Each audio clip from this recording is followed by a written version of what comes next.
Hello guys, in this video, I am going to show you how to delete your OmeTV account. There is no official option inside the app to delete your account.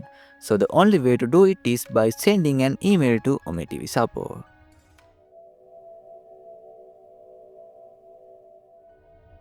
First, open the Gmail app and sign in using the same email account you used to sign in to OmeTV. Then send it to contact@ome.tv and for the subject, type account deletion request.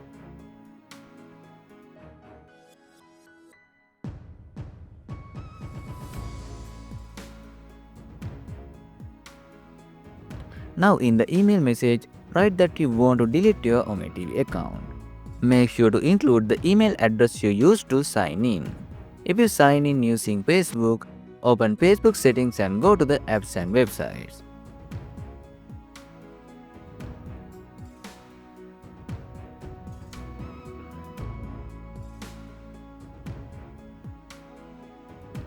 Then find OmeTV and tap on it. There you will see your OmeTV ID. Copy that ID and include it in the email as well. For example, I am requesting to delete the Google-based account, so I am sending the request using my email address. After sending the email, it usually takes about 1 week for them to review your request. They will reply with more information by email. Thanks for watching, and if you have any problem related to this video, feel free to leave a comment.